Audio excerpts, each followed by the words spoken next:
Bible తెరిచి ముందుగా ఒక వచనాన్ని మనం చదువుకొని తదుపరి ప్రార్థనాపూర్వకంగా మనము ముందుకెళ్దాం. అందరూ బైబిల్ తెరిచి క్రొత్త నిబంధనలో మనకు కనబడు యాకోబు గారు వ్రాసిన పత్రిక 5వ అధ్యాయం. భక్తుడైన యాకోబు గారు వ్రాసిన పత్రిక 5వ అధ్యాయం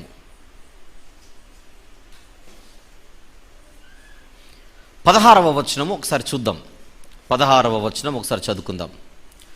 మీ పాపములను ఒకనితోనొకడు ఒప్పుకొనుడి, మీరు స్వస్థత పొందునట్లు ఒకని కొరకు ఒకడు ప్రార్థన చేయుడి. నీతిమంతుని విజ్ఞాపన మనఃపూర్వకమైనదై బహుబలము గలదై ఉండును. ప్రార్థన చేసుకొని ఈ వాక్య వివరణ మనందరికీ ఆశీర్వాదకరంగా ఉండలాగున దేవుని సహాయాన్ని తీసుకొని మనం ముందుకెళ్దాం. ప్రార్థన. ప్రేమగల తండ్రి, కృపగల దేవ, జీవం గల నాయన, పరిశుద్ధుడైన మహా గొప్ప దేవ, ఈ ప్రియకుమారుడు మా ప్రభు ప్రియ రక్షకుడైన యేసుక్రీస్తు ప్రభు వారు సిలువలో కార్చిన అమూల్యమైనటువంటి రక్తమును ఆశ్రయించి మాత్రమే మీ సన్నిధికి వస్తున్నాము. కానీ ఇటు రీతిగా మీ ఘనమైనటువంటి నామమును స్తుతించుటకు, మహిమపరచుటకు, తండ్రి అని మీకు ప్రార్థించుటకు తండ్రి మాకు ఏమాత్రం యోగ్యత లేదు అని మీ సన్నిధిలో ఒప్పుకొనుచున్నాం. ఇంతవరకు జరిగిన కార్యక్రమంలో మీ తోడును దయచేశారు నాయన. ఈ రెండవ వర్తమానంలో కూడా అమూల్యమైనటువంటి మీ సహాయమును, మీ ఆత్మ నడిపింపును మాకు పూర్ణముగా దయచేసి మమ్మను బలపరచమని, మా యొక్క ఆత్మీయ భక్తి జీవితాన్ని మరింత ఘనపరచమని, హెచ్చించమని, మెరుగుపరచమని మీ పాదములు పట్టుకొని వేడుకొనొచ్చు. యేసుక్రీస్తు ప్రభు వారి ప్రశస్తమైన నామములోనే ఈ ప్రార్థన విన్నపములు మీకు సమర్పిస్తున్నాము తండ్రి. ఆమెన్. ఆమెన్. ప్రభునందు ప్రియులారా, మనందరి క్రైస్తవ జీవితం అన్నది భూమి మీద ఎంత ప్రత్యేకమైనదో, ఎంత విశేషమైనదో, ఎంత శ్రేష్టమైనదో, ఎంత ధన్యకరమైనదో మనందరము కూడా ఎప్పుడు ఎరిగి ఉండాలి. క్రైస్తవులు అంటే క్రీస్తు సార్వత్రిక సంఘ సభ్యులు అని మనం మర్చిపోకూడదు. బైబిల్లోని పేర్లున్నంత మాత్రాన క్రైస్తవులు కాలేరు. కానీ ప్రభువైన యేసుక్రీస్తు వారు సిలువలో కార్చిన అమూల్యమైన రక్తములో ఎవరెవరైతే తమ జీవితాలు కడుగుకొని పరిశుద్ధపరచబడిన వారై ఆయన ఇచ్చినటువంటి వాక్యము ద్వారా లేదా వాక్యము చేత ప్రతిదినము కూడా ఉదక స్నానం చేస్తూ తమ జీవితాలను కొనసాగిస్తూ ఉంటారో వారే దేవుని దృష్టిలో నిజమైన క్రైస్తవులు అన్న విషయాన్ని నేను మరొకసారి గుర్తు చేస్తున్నాను. అందుచేత మనం ఎల్లవేళలా అనగా అనుదినము మన ఆత్మీయ జీవితం, మన భక్తి జీవితం ఏలాగున ఉన్నదో అని పరీక్షించుకుంటూ, పరిశీలించుకుంటూ ముందుకు సాగవలసినటువంటి అవసరం ఉంది.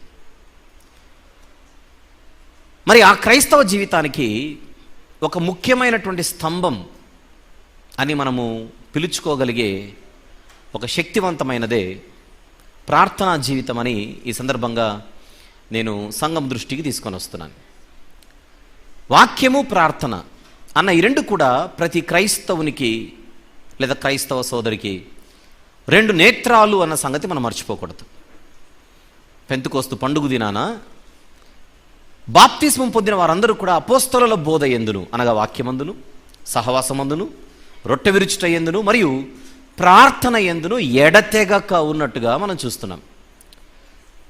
చరిత్రలో మనకు కనబడే ఎందరో భక్తులు అనగా భక్తులందరూ కూడా గొప్ప ప్రార్థనా పరులని వాక్యం సెలవిస్తోంది. ఏ క్రైస్తవుడైతే, ఏ క్రైస్తవ సోదరైతే ప్రార్థనా జీవితాన్ని నిర్లక్ష్యం చేస్తూ ఉంటారో వారెప్పుడు కూడా ఆత్మీయ వికలాంగులు అని మనము చెప్పక తప్పదు. అదొక బలహీనత, అదొక లోటు. ఏదో వాక్యాన్ని వింటేనే క్రైస్తవులు కాలేరు, భక్తులు కాలేరు, రెఫరెన్స్లు బట్టి కొడితేనే భక్తులు కాలేము, లేదా మనం ప్రసంగాలు చేస్తే మాత్రమే మనము భక్తులు కాలేము. వ్యక్తిగతంగా మనకు దేవునితో సహవాసం ఉండాలి. వ్యక్తిగతంగా దేవునితో మనకు సంబంధం ఉండాలి.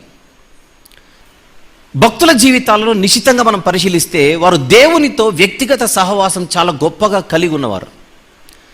ఈరోజు మనందరము కూడా ఒక్కసారి మనల్ని మనము పరిశీలించుకుందాం, మనల్ని మనం పరీక్షించుకుందాం. మనకు దేవునితో వ్యక్తిగత సహవాసం ఉందా? వ్యక్తిగత సహవాసం ఉందా? Personal fellowship. వ్యక్తిగత సహవాసం అంటే దాదాపుగా ఇప్పుడు మనందరి కుటుంబాలలో వ్యక్తికి ఒక మొబైల్ ఫోన్ ఉంటుంది. తండ్రి దగ్గర ఒకటి, తల్లి దగ్గర ఒకటి, కొడుకు దగ్గర ఒకటి, కూతురు దగ్గర ఒకటి. అందరి దగ్గర మొబైల్స్ ఉన్నాయి చూడండి. ఆ మొబైల్లో ఎన్నో కాంటాక్ట్ నంబర్స్.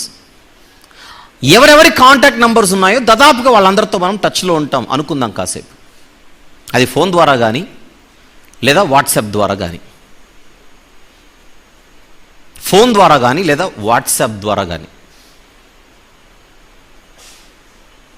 అది వాళ్ళతో మనకున్నటువంటి పర్సనల్ ఫెలోషిప్, అది వాళ్ళతో మనకున్నటువంటి వ్యక్తిగత సహవాసం. మన దగ్గర ఉన్నటువంటి కాంటాక్ట్ డీటెయిల్స్లో, కాంటాక్ట్ నంబర్స్లో కొంతమందితో మరీ క్లోజ్గా ఉంటాం, దాదాపుగా ప్రతిరోజు మాట్లాడతాం. అంటే వారితో మనకు మరింత సహవాసం ఉందన్నమాట. Close relationship, close friendship, close fellowship. అలా ఒక్కసారి సాటి మనుషులతో మనకున్నటువంటి ఈ సహవాసం అన్నది దేవునితో ఉందా? లేదు అని ఎవరైనా అనుకుంటుంటే ఎలా ఉంటుంది అని ప్రశ్నిద్దాం. ఎలా దేవునితో మనం సహవాసం చేయగలం? Very simple, very simple. మనం ఆయనతో మాట్లాడడం, ఆయనతో మాట్లాడడం మనకు అలవాటు కావాలి. దేవునితో మాట్లాడడం మనకు అలవాటు కావాలి. ఆ మాట్లాడడాన్ని ప్రార్థన అని మనం అంటున్నాం.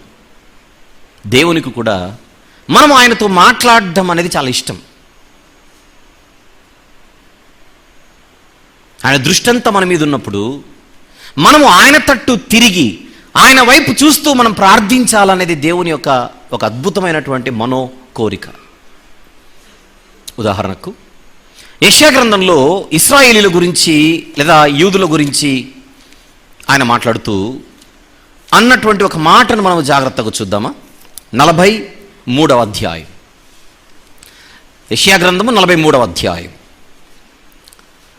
22వ వచనం ఒకసారి చూద్దాం. The book of Isaiah chapter 43 verse number 22.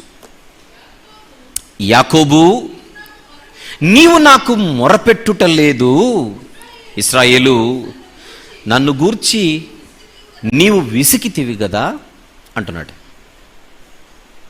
యాకోబు, నీవు నాకు మొర్రపెట్టుట లేదు, ఇశ్రాయేలు నన్ను గూర్చి నీవు విసికితివి కదా. అసలు నాతో మాట్లాడాలంటేనే విసుగు కదా నీకు? నాతో మాట్లాడాలంటేనే నీకు బరువు కదా? ఇది దేవుని మాట, నా మాట కాదు.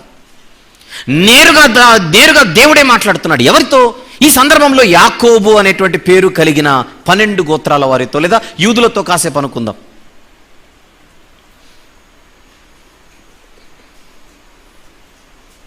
ఇశ్రాయేలు నన్ను గూర్చి నీవు విసికితివి కదా. అక్కడ యాకోబు అన్న పేరులో, ఇశ్రాయేలు అన్న పేరులో ఒక్కసారి నేను నా పేరు పెట్టుకొని చదువుతాను, మీరు మీ పేరు పెట్టుకొని చదవండి. ఎవరి పేరు వారు పెట్టుకుంటే అది మనకెందుకు అప్లై అవ్వదు? మన పేర్లు మనం పెట్టుకొని చదివితే దేవుడు మనతో సూటిగా మాట్లాడుతున్నాడు. అసలు నాకు ప్రార్థన చేయడం అంటేనే, నాతో మాట్లాడాలంటే నీకు ఒళ్ళు బద్ధకం కదా, ఇష్టం లేదు కదా, ఆసక్తి లేదు కదా.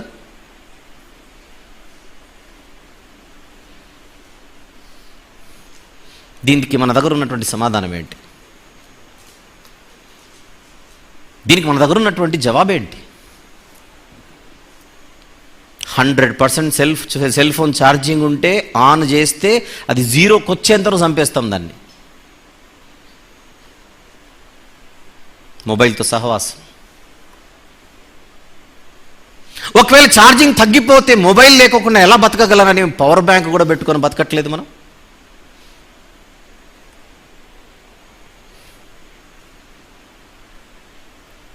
ప్రియులారా, మన భక్తి జీవితం, ఆత్మీయ జీవితం బలంగా ఉండాలనంటే అది మన ప్రార్థనా జీవితం ఎలా ఉంది అన్న దానిపై డిపెండ్ అయి ఉంటుంది. దీన్ని మనం ఎంత సీరియస్గా తీసుకుంటే మన భవిష్యత్తుకు అంత మంచిది. కొద్దిసేపు ఈ విషయాలన్నిటి గురించి మనం ఆలోచించుకుంటూ ముందుకెళ్ళాలి కూడా. పోతే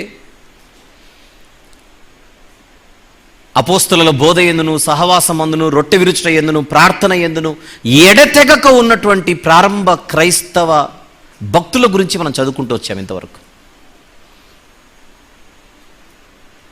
కానీ విషయం ఏంటంటే భక్తులతో ఉండాలనేది మన కోరిక, భక్తుల గుంపులో హర్షించాలనేది మన కోరిక, ప్రియ యేసు రాజును చూస్తే చాలనేది మన కోరిక, నిత్యమైన మోక్ష గృహమునందు చేరి భక్తుల గుంపులో ఆనందించాలనేది కోరిక. కానీ భక్తులలా మన జీవితాలు లేవే. వ్యక్తిగత ప్రార్థన లేని పరిస్థితి, కుటుంబ ప్రార్థన లేని పరిస్థితి, సంఘ ప్రార్థన లేని పరిస్థితి.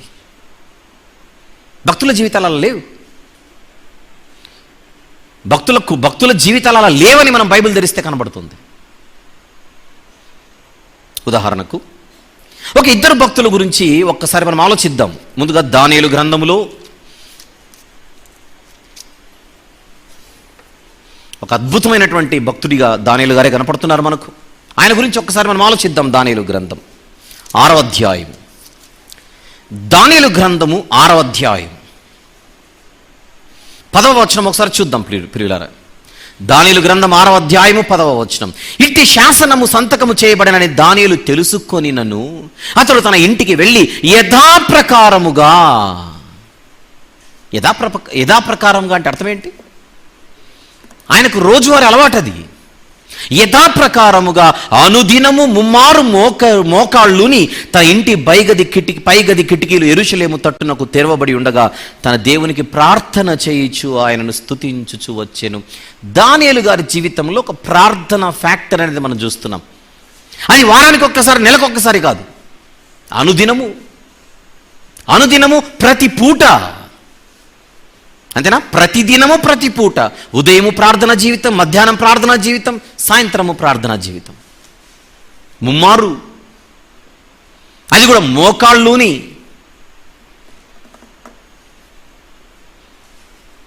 ఎంత తగ్గింపు జీవితం, ఎంత సాత్విక జీవితం, ఎంత దీనత్వ జీవితం, ఎంత గొప్ప ప్రార్థనా జీవితం. ఒకవైపు ప్రభుత్వమే శాసిస్తోంది ప్రార్థనలు చేయకూడదని, ప్రభుత్వమే శాసిస్తున్న ప్రార్థన విషయంలో రాజీ పడని భక్తుడిగా దానియేలు గారు కనపడుతున్నారు. విషయం ఏంటంటే ఇది 6వ అధ్యాయం. ఒక్కసారి 9వ అధ్యాయానికి వెళితే దానియేలు గారి భక్తి జీవితాన్ని దేవుడు చూసి అసలు ఎంత ఆయన ముగ్ధుడైపోతున్నాడో మన కంటికి కనపడుతుంది. చూద్దాం. దానియేలు గ్రంథం 9వ అధ్యాయము 20వ వచనం ఒకసారి చూద్దాం. దానియేలు గ్రంథం 9వ అధ్యాయము, అప్పుడే 20 వద్దు కానీ 23కి వెళ్దామా? 23కి వెళ్దాం. గబ్రియేలు దూత వచ్చి దానియేలు గారితో మాట్లాడుతున్న మాటను ఒక్కసారి మనం చూద్దాం. 23వ వచనంలో, నీవు బహుప్రియుడవు గనుక నీవు విజ్ఞాపనము చేయ నారంభించినప్పుడు, అది అండర్లైన్ చేద్దాం. దానియేలు గారితో చెబుతున్న మాట, నీవు బహుప్రియుడవు గనుక నీవు విజ్ఞాపనము చేయనారంభించినప్పుడు ఈ సంగతిని నీకు చెప్పుటకు వెళ్ళవలెనని ఆజ్ఞ బయలుదేరెను.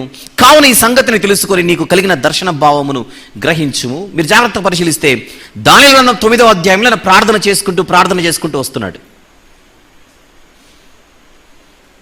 అలా ప్రార్థిస్తుండగా దూత ప్రత్యక్షమై చెబుతున్న మాట, నీవు ప్రార్థన ప్రారంభించినప్పుడే ఆజ్ఞ బయలుదేరింది నీకు ఆన్సర్ చెప్పమని. నీ ప్రార్థన ముగించిన తర్వాత కాదు, ప్రార్థన ప్రారంభించినప్పుడే నీ ప్రార్థనకు సమాధానం ఇవ్వాలని దేవుడు డిసైడ్ అయిపోయాడు.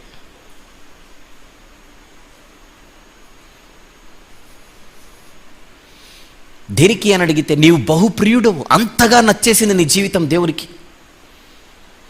దానియేలు గారి జీవితం దేవునికి అంత స్థాయిలో నచ్చింది కనుక మోకరిల్లగానే ఆజ్ఞ బయలుదేరింది ఆన్సర్ చెప్పమని. భక్తుల ప్రార్థనా జీవితాలు ఎంత గొప్పగా ఉన్నాయి, మన పరిస్థితి ఏంటి? ఇది దానియేలు గారి గురించి అయితే, క్రొత్త నిబంధనలో కొర్నేలి గారి గురించి ఒకసారి ఆలోచన చేయండి. అన్యుడు, కానీ ఆయన ప్రార్థిస్తుంటే పరలోకపు పునాదులు కదులుతున్నాయి. ఆయన ప్రార్థన చేస్తుంటే దేవుడు తన దూతను పంపుతున్నాడు, నువ్వు వెళ్ళి సమాధానం చెప్పు.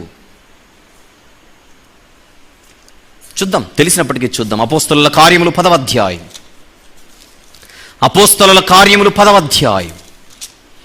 మొదటి వచనం నుండి. ఇటలీ పటాలమనబడిన పటాలములో శతాధిపతి అయిన కొర్నేలి అను భక్తిపరుడు ఒకడు కైసరయలో ఉండెను. అంటే భక్తిపరుడు అన్నమాట. ఆ తర్వాత తన ఇంటి వారందరితో కూడా దేవుని యందు భయభక్తులు గలవాడై ఉండి ప్రజలకు బహుధర్మము చేయుచు ఎల్లప్పుడూ దేవునికి ప్రార్థన చేయవాడు, ఎల్లప్పుడూ చేయవాడు. దానియేలు గారు అనుదినము చేయవాడు, కొర్నేలి గారు ఎల్లప్పుడూ చేయవాడు. సేమ్. పగలు ఇంచుమించు 3 గంటల వేళ దేవుని దూత అతని యొద్దకు వచ్చి, అక్కడ కూడా దూత వచ్చాడు. కొర్నేలి అని పిలిచిన దర్శనమందు తేటగా అతనికి కనబడెను. అతడు దూత వైపు తేరి చూచి భయపడి, ప్రభువా ఏమని అడిగాను. అందుకు దూత, నీ ప్రార్థనలను నీ ధర్మ కార్యములను దేవుని సన్నిధికి జ్ఞాపకార్థముగా చేరినవి, దేవుని సన్నిధికి జ్ఞాపకార్థముగా చేరినవి.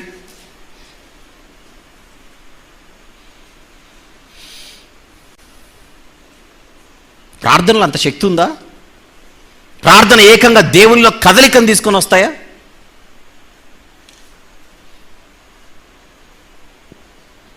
ఖచ్చితంగా ఈ ప్రార్థనకు నేను సమాధానం ఇవ్వాలనేటువంటి ఆలోచన దేవుని వరకు తీసుకొని వెళ్ళిపోయేటువంటి పరిస్థితి ప్రార్థనలో ఉందా? ఎందుకు కొర్నేలి అంతటి ఆయన లాంటి ప్రార్థనా జీవితం మనకు లేదు? ఆయన భక్తిపరుడట. అంటే భక్తికి సూచన ఒక ప్రార్థనా జీవితమా? అంటే ప్రార్థనా జీవితం లేకపోతే భక్తి లేనట్టే కదా. మరి ప్రార్థన యందు ఆసక్తి లేకపోతే మనకు భక్తి ఉన్నట్టు కాదు కదా. మరి దేవుడు మనము భక్తులము అని స్టాంప్ వేయాలనంటే ఖచ్చితంగా ప్రార్థనా జీవితం అనేది ఒకటి ఉండొద్దు.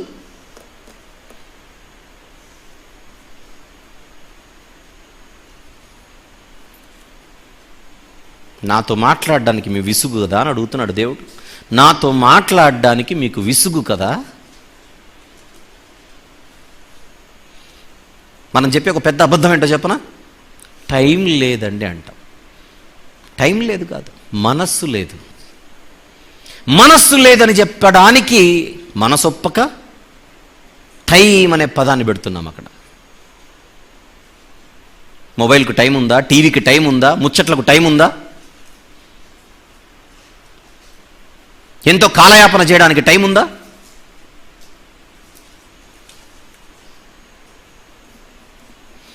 చిన్న చిన్న గ్రామాల్లో అయితే ప్రతిరోజు కూడుకుంటారు. ఆదివారం మాత్రమే కాదు, సోమ, మంగళ, బుధ, గురు వీలైనన్ని రోజులు వాళ్ళు కూడుకుంటారు. ప్రతిరోజు భౌతికంగా అందరూ ఒక చోట గ్యాదర్ అయ్యి కొద్దిసేపైన ప్రార్థనలో గడిపి, కొద్దిసేపు దేవుని సన్నిధిలో గడిపి అందరూ కలిసి సహవాసముగా ఎంతో ఆనందంగా ఉంటారు. కొన్ని ప్రాంతాల్లో, ఇలాంటి పెద్ద జంట నగరాలు, ఇలాంటి పెద్ద పెద్ద నగరాల్లో ప్రతిరోజు మనం ఒక చోట కూడుకోవడానికి వీలు పడదు కనుక వారానికి ఒక్క మారు మాత్రమే కూడుకోగలుగుతున్నాం అందరు కలిసి. కానీ ఇప్పుడు మనకున్నటువంటి టెక్నాలజీ ఏదైతే ఉన్నదో దాన్ని ఉపయోగించుకుంటూ ఇంత విశాలమైనటువంటి నగరంలో పని చక్కగా జరగడం కోసం మనం 4 జోన్స్గా డివైడ్ చేశాం. East, west, south and north. East zone, west zone, south zone, north zone అని. ఒక్కొక్క జోన్కు ఒక్కొక్క ఇన్ఛార్జ్ గారు, ఆ జోన్లో ఉన్నటువంటి కుటుంబాలు.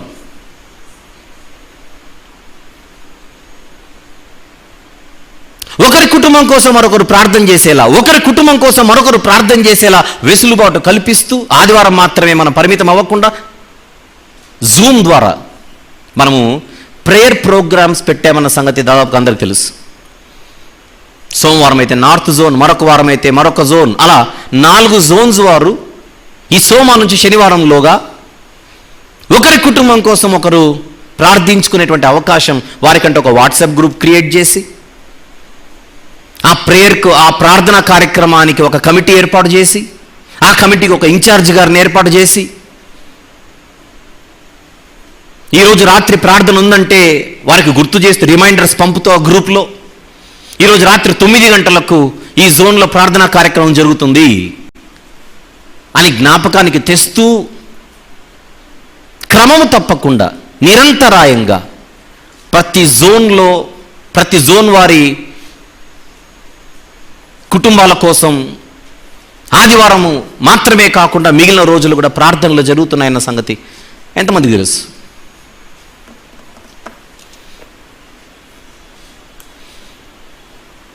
కానీ ఎంతమంది పాల్గొంటున్నారు? ఇక్కడ కూర్చున్న వాళ్ళందరూ కూడా ఎవరైతే ఈ స్థానిక సంఘ సభ్యులుగా ఉన్నారో, ఎవరైతే స్థానిక సభ్యత్వం కలిగి సభ్యులుగా కొనసాగుతున్నారో, మీరు ఖచ్చితంగా ఉంటే ఈస్ట్లో ఉంటారు, లేదా వెస్ట్లో ఉంటారు, లేదా సౌత్లో ఉంటారు, లేదా నార్త్లో ఉంటారు. ఏదో ఒక జోన్లో అయితే మీరు ఉంటారు.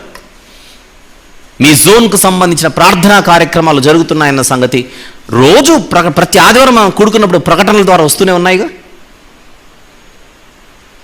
పాల్గొంటున్నారా అని అడుగుతున్నాను. లేదండి మేము పాల్గొనడం తెలుసు కానీ పాల్గొనడం లేదు, తెలుసు కానీ పాల్గొనడం లేదు అన్నదే మీ సమాధానం అయితే, తెలుసు కానీ పాల్గొనడం లేదు అనేది మీ సమాధానం అయితే, మనం కొర్నేలి గారి జాబితాలో లేం, దానియేలు గారి జాబితాలో లేం, భక్తుల గుంపులో మనం లేము. ఒక వారం మిస్ అయితే మరొక వారం అన్న మనం హాజరవద్దు.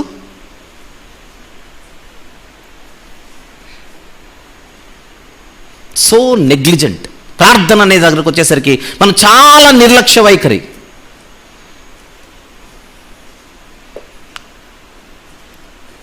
కానీ మన కోరిక ఏంటి? భక్తుల గుంపులో ఉండాలని. వస్తామన్నా వాళ్ళు డోర్ వేసేస్తారు, మనం వస్తామన్నా వాళ్ళే తలుపు వేసేస్తారు. మా దగ్గరికి రాకు, మా దగ్గరికి రాకు. పాయసంలో బల్లి పడినట్టే మనం పోతే. ఎందుకంటే వాళ్ళ దగ్గరకు పోతే సువాసన, వాళ్ళ దగ్గరకు వెళితే సువాసన, భక్తుల దగ్గర పరిమళ వాసన వెదజల్లబడుతుంటుంది. మనలాంటి వాళ్ళు వెళితే దుర్వాసన. ప్రార్థన ధూపము నిరంతరము వాళ్ళు దేవునికి సమర్పిస్తుంటే ఇలాంటి ఆలోచనలే లేకుండా ప్రార్థనా జీవితాన్ని మనము నిర్లక్ష్యానికి దారి తీసుకుంటూ నిర్లక్ష్యం వహిస్తూ ఎంత వెనుకబడినటువంటి స్థితిలో ఉన్నాం ఒక్కసారి మీరు ఆలోచన చేయవలసిందిగా మనవి చేస్తున్నాను.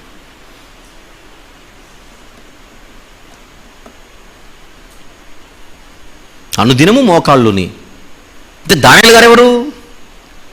ఒక దేశానికి దాదాపుగా ప్రధానమంత్రి లాంటివాడు, ఒక దేశానికి దాదాపుగా ప్రైమ్ మినిస్టర్ లాంటివాడు. ముందు నుంచి అలవాటు ఆయనకి.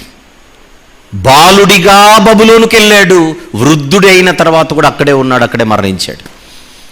చిన్నప్పటి నుంచి ప్రార్థనా జీవితం కలిగినటువంటి ఆయన ఎన్ని బాధ్యతలు. నెబుకద్నెజరు ఏ స్థాయికి తనను హెచ్చించాడో మనందరికీ బాగా తెలుసు. ఎన్ని బాధ్యతలు ఉంటాయి, బిజీ షెడ్యూల్ ఉంటాయి. ఎంత బిజీ షెడ్యూల్ ఉంటుంది తనకి. మనమంటాం టైం లేదని. టైం లేదనే మాట అంటే ఆయన అనాలి, టైం లేదు అనే మాట అనాల్సి వస్తే ఆయన అనాలి.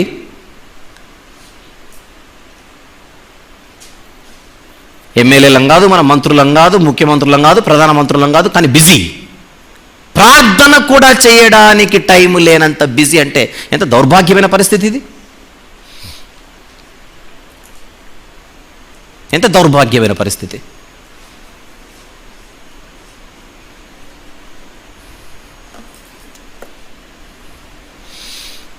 ఈ భక్తుల ప్రార్థనా జీవితాలు చూసేటప్పుడు, వారి ప్రార్థనా జీవితాల గురించి మనం చదివేటప్పుడు ఎందుకో సిగ్గనిపిస్తుంటుంది. ఏంటి మన పరిస్థితి ఎలా ఉంది? ప్రియమైన దేవుని వారలారా, దేవునితో సహవాసాన్ని మనం ఆస్వాదించాలి. ఇంకొక విషయం చెప్తున్నాను నేను. మీరు ఇంట్లో కానీ ఎక్కడైనా ప్రార్థన చేసేటప్పుడు అవకాశం ఉంటే మోకాళ్ళునే ప్రార్థన చేయండి. హోటల్కి వెళ్ళారు, అప్పుడు మోకాళ్ళను ట్రై చేయకండి, అది కొంచెం ఎక్స్ట్రా అవుతుంది. అది బస్సులో ప్రార్థన చేయాలనుకున్నారు, కండక్టర్ని తిరగొద్దని చెప్పకండి, ఆడు కూర్చొని ప్రార్థన చేసుకోవచ్చు. నేను అంటున్నాను అదే, అవకాశం ఉన్న చోట ఖచ్చితంగా మీకు ఆరోగ్యం బాగుంటే, మీకు ఇబ్బంది లేకపోతే, మీ వయసు సహకరిస్తే ఖచ్చితంగా మోకరిల్లి ప్రార్థన చేయడం నేర్చుకోవాలి. మోకరిల్లి ప్రార్థన చేయడం నేర్చుకోవాలి.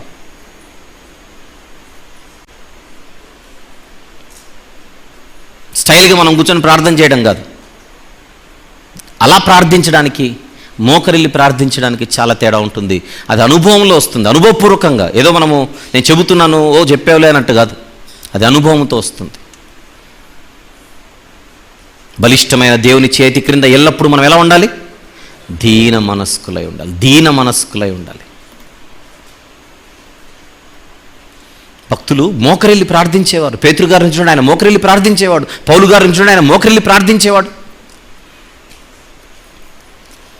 చూద్దాం కొన్ని వచనాలు. అపోస్తలుల కార్యములు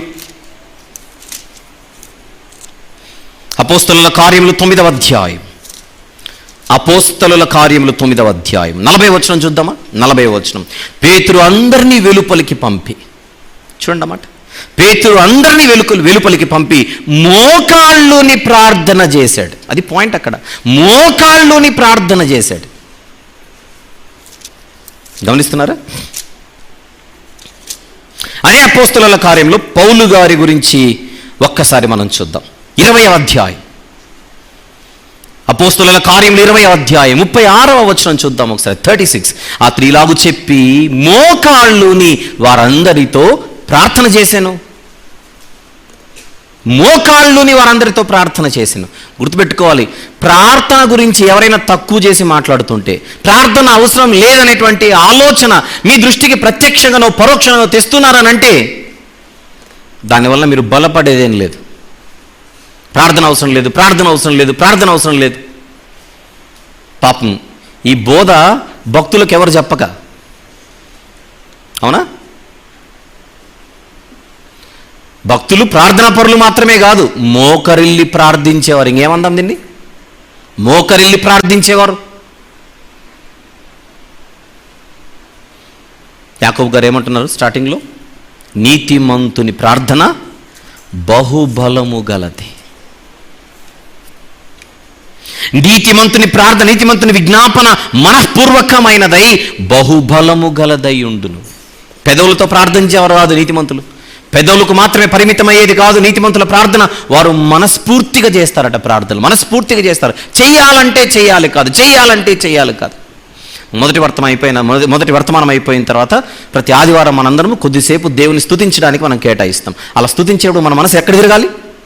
అలా స్తుతించేటప్పుడు, దేవుని మహిమపరిచేటప్పుడు, దేవునికి కృతజ్ఞతాస్తుతులు చెల్లించేటప్పుడు అది పెదవులతో కాదు చేయవలసింది, మనఃపూర్వకమైనదై ఉండాలి. మనఃపూర్వకమైన దయ ఉండాలనంటే ఫస్ట్ ఆఫ్ ఆల్ వాక్యం వినాలి. మొదటి వర్తమానంలో ఏం చెబుతున్నారో వినాలి, ఎందుకు చెబుతున్నారో వినాలి, ఆ కాన్సెప్ట్ తెలియాలి, ఆ థీమ్ తెలియాలి, ఏం చెప్పాలని ప్రయత్నం చేస్తున్నారో తినాలి, అది వినాలి. ఆ విన్న తర్వాత దాన్ని నెమరు వేసుకుంటూ హృదయపూర్వకంగా మనఃపూర్వకంగా దేవుని స్తుతించాలి. ఇప్పుడు టైం ఇచ్చారు కనుక మైక్ తీసుకోవాలి, మైక్ తీసుకున్నాం కనుక 2 మాటలు చేస్తే అయిపోయి. అది నీతిమంతుల ప్రవర్తన కాదు, నీతిమంతుల తీరు కాదు.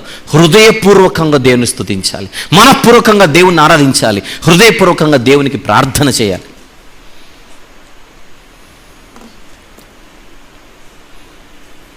పోతే ఎన్నో ఉన్నాయి. స్తుతి ప్రార్థన, కృతజ్ఞత ప్రార్థన, విజ్ఞాపన ప్రార్థన. ఇలాంటి ప్రార్థనలో ప్రస్తుతం మనకున్నటువంటి సమయాన్ని బట్టి, మనకున్నటువంటి టైంని బట్టి కాసేపు నేను విజ్ఞాపన ప్రార్థన గురించి కొన్ని విషయాలు మీ దృష్టికి తెచ్చే ప్రయత్నం చేస్తున్నా. సహజంగా మనం ఎవరి కోసం ప్రార్థన చేస్తాం?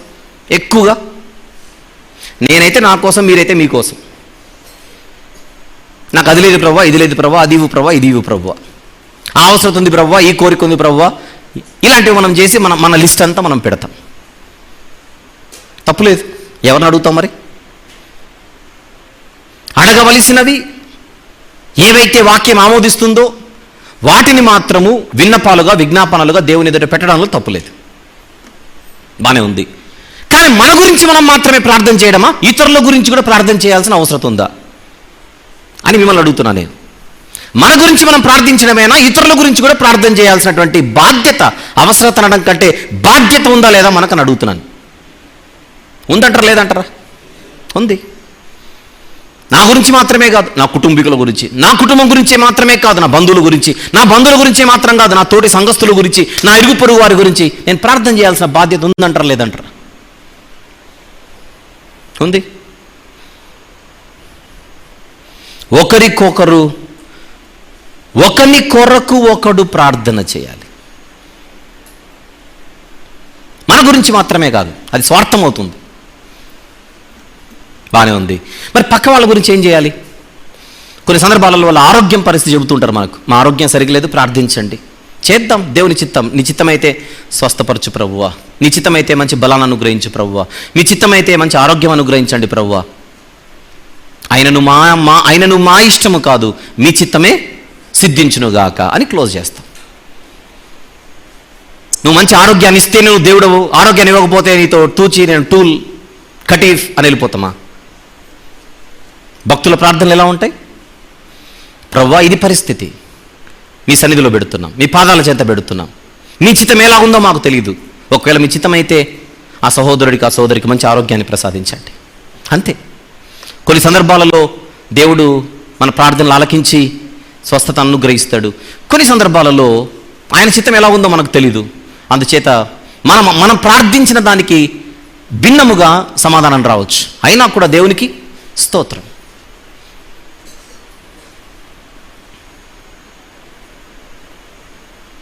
రైట్. అలా మనం బైబిల్ గ్రంథాన్ని తెరిచి కొన్ని సంగతులను మనం జాగ్రత్తగా మనం పరిశీలిస్తే, కొంతమంది భక్తులు, నీతిమంతులు పక్కవారి కోసం ప్రార్థన చేశారు. విషయం ఏంటంటే, ఒకవేళ వాళ్ళు చేసిన దేవుడు వినకపోయి ఉండేవాడేమో, కానీ వీళ్ళు చేశారు కనుక వాళ్ళ ప్రార్థనలు దేవుడు ఆలకించిన సందర్భాలు కొన్ని ఉన్నాయి. అర్థమైందో లేదో మరొకసారి. ఎవరి కొరకైతే నీతిమంతులు, ఎవరి కొరకైతే భక్తులు ప్రార్థించారో, ఒకవేళ వాళ్ళు కనుక చేసి ఉంటే దేవుడు ఆలకించేవాడు కాదేమో అన్నట్టుగా కొన్ని సందర్భాలు మన కళ్ళ ముందు కనపడతాయి. ఇదే అవసరత కొరకు వాళ్ళు చేసింటే ఒకవేళ దేవుడు ఆలకించేవాడు కాదేమో, ఆయన చేశాడు కనుక దేవుడు ఆలకించాడు అన్నట్టుగా మనకు కొన్ని సందర్భాలు కనపడుతున్నాయి. అందులో ఒకటి మనం చూద్దాం. అబ్రహాం గారు, ఆదికాండం 20వ అధ్యాయం. ఆదికాండము 20వ అధ్యాయం.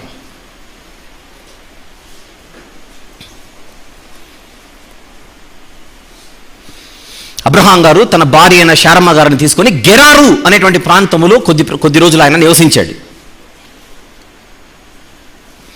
అక్కడ ఉన్నటువంటి అబీమెలెకు అనేటువంటి పాలకుడు ఎవరైతే ఉన్నారో, మరి అతను తనకున్నటువంటి బలము చేత అబ్రహాము గారి భార్య అయినటువంటి శారమ్మ గారిని తన దగ్గర తీసుకున్నాడు. సందర్భం చెప్తున్నాను, భార్య అని తెలియక. తర్వాత దేవుడు అతను హెచ్చరించాడు. తర్వాత తాను చేసిన తప్పును తెలుసుకొని అబీమెలెకు అనేటువంటి ఈయన శారమ్మ గారిని తిరిగి అబ్రహాం గారి దగ్గరికి పంపించేశాడు.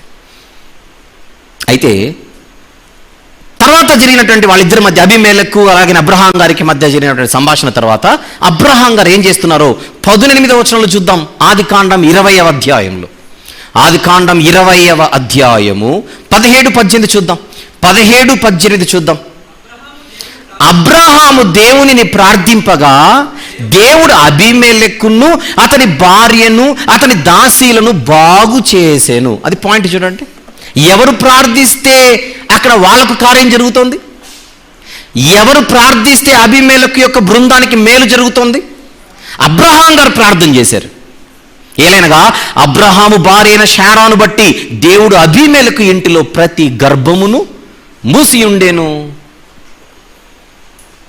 గర్భాలను దేవుడు మూసాడు, ప్రార్థనేమో అబ్రహాం గారు చేశారు. అప్పుడు దేవుడు సమాధానం ఇచ్చి వారిని బాగు చేశాడు.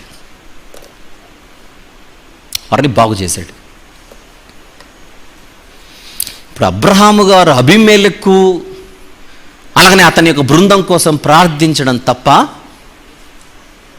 చెప్పండి. ఒకవేళ ప్రార్థించడమే తప్పైతే దేవుడు జవాబిచ్చేవాడా? అబ్రహాము గారు అబీమెలెకు అనేటువంటి ఆయన కోసం, ఆయన వెనకలున్న వారి కోసం ప్రార్థించడం అన్నది దేవుడు ఆమోదించనట్ట? నీతిమంతుని ప్రార్థన మనఃపూర్వకమైనదై, యాకోబు గారి పత్రికలో అది బహుబలము గలదై కనబడుతోంది. సొదొమ గొమొర్రాల పరిస్థితి బాగలేదు, అందుకే ఆయన దిగొచ్చాడు. అబ్రహాం గారితో మాట్లాడుతున్నాడు. నేను చేయబోవున్నది నేను అబ్రహాముకు చెప్పకుండా దాచేదనా? సొదొమ గొమొర్రాల పరిస్థితి బాగలేదయ్యా, దాన్ని నాశనం చేయడానికి ఆయన దిగొచ్చాను. అవును, సొదొమ గొమొర్రాలో ఉన్నటువంటి ప్రజల దుస్థితి అత్యంత భయానకంగా, అంటే పాపం విషయంలో భయంకరంగా తయారైపోయింది. ఆ పరిస్థితిలో అబ్రహాము గారు ఎలా ప్రార్థన మొదలుపెట్టాడో చూద్దాం. 23వ వచనం 18వ అధ్యాయం ప్లీజ్. ఆదికాండం 18వ అధ్యాయం 23 నుంచి మనసు పెట్టి జాగ్రత్తగా చూద్దాం. అప్పుడు అబ్రహాము సమీపించి ఇట్లా, నేను ఎందుకు 22వ వచనంలో, ఆ మనుషులు అక్కడ నుండి తిరిగి సొదొమ వైపుగా వెళ్ళిరి.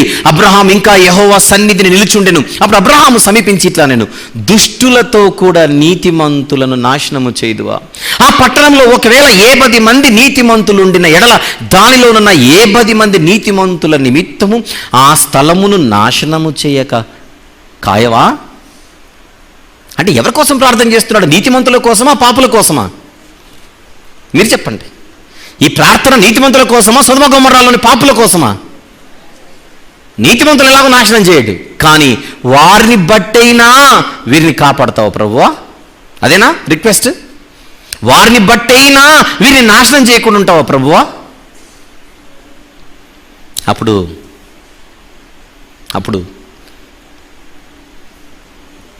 దేవుడు ఓకే, ఎస్. 26వ వచనం, సొదొమ పట్టణంలో ఏ 10 మంది నీతిమంతులు నాకు కనబడినడలా వారిని బట్టి ఆ స్థలం అంతటిని కాయుదును. రైట్? నువ్వు అన్నట్టుగా ఏ 10 మంది నీతిమంతులు ఉంటే ఆ పట్టణాలను నాశనం చేయకుండా విరమించుకుంటానంటున్నాడు దేవుడు.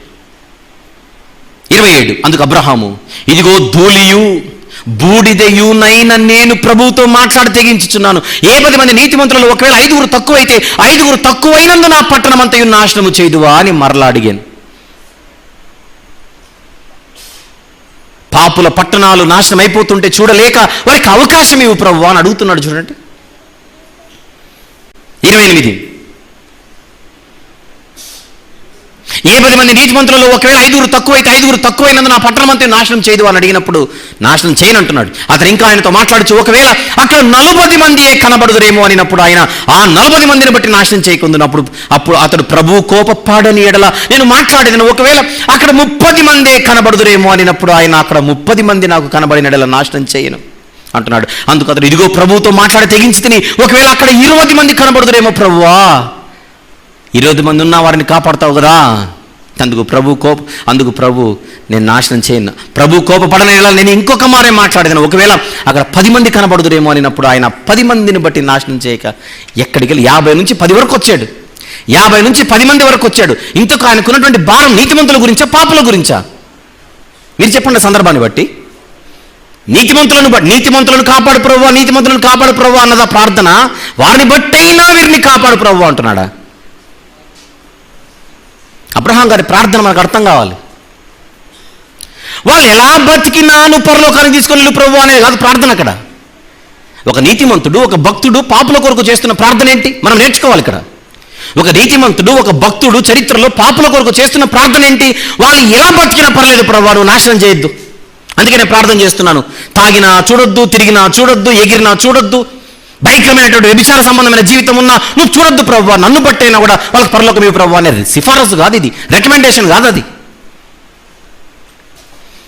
పాపులుగా ఉన్నా పరలోకం ఇవ్వు ప్రభు అనేది కాదు ప్రార్థన. అవకాశం ఈ ప్రభువా, మారతారేమో ఇండైరెక్ట్ కదా అక్కడ. అవకాశం ఈ ప్రభువా. నీతిమంతులు పాపుల కోసం, భక్తులు పాపుల కోసం చేయాల్సిన ప్రార్థనలు ఏంటో మనం నేర్చుకోవాలి.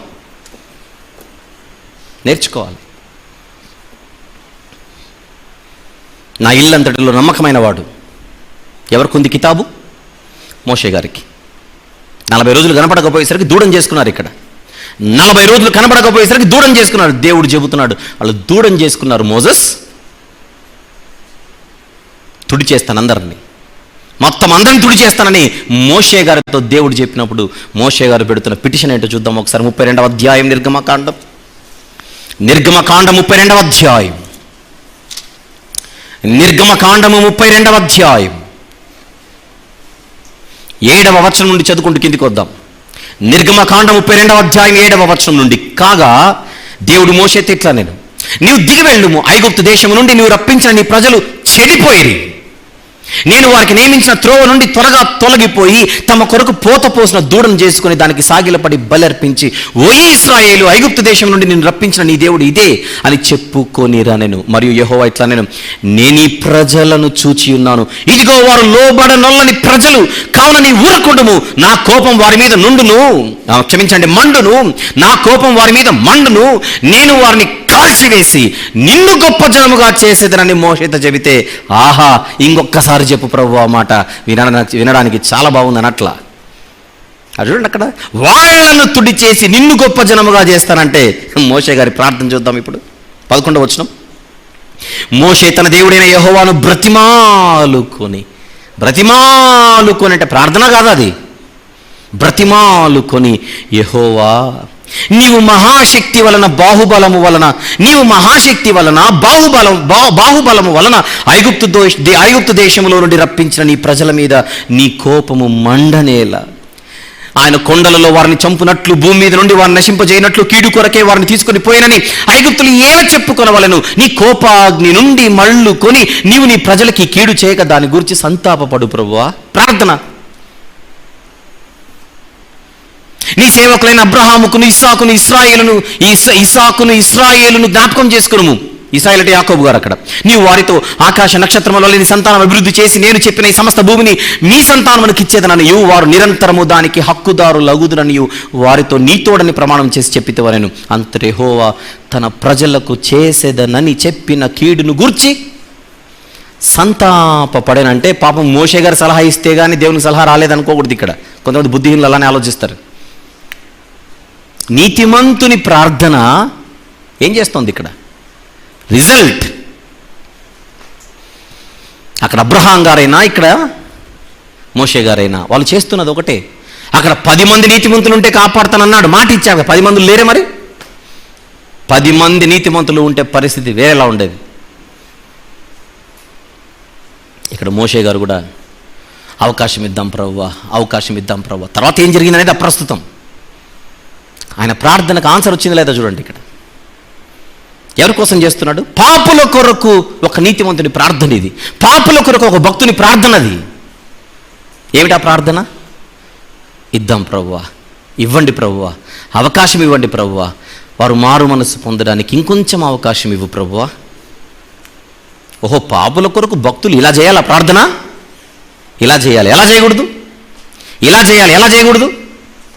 తిరిగితే తిరిగాడు ప్రభువా, నువ్వు కళ్ళు మూసుకో ప్రభువా. తాగితే తాగాడు ప్రభువా, నువ్వు చూడకు ప్రభువా. బూతులు మాట్లాడితే మాట్లాడాడు ప్రభువా, నువ్వు వినకు ప్రభువా. వాడికి పరలోకమైతే ఇవ్వు ప్రభువా. అప్పుడు దేవుడు ఏ ఊరు నుంచి వచ్చేవరా అని అడుగుతాడు. ప్రార్థన చేసిన వాడిని ఏ ఊరు నుంచి వచ్చేవరా అని అడుగుతాడు. పాపుల కొరకు భక్తులు ఏం చేయాలి, ఏం చేయకూడదు, ఆ క్లారిటీ మనకు ఉండాలి. పాపుల కొరకు ఏం చేయాలి, ఏం చేయకూడదు.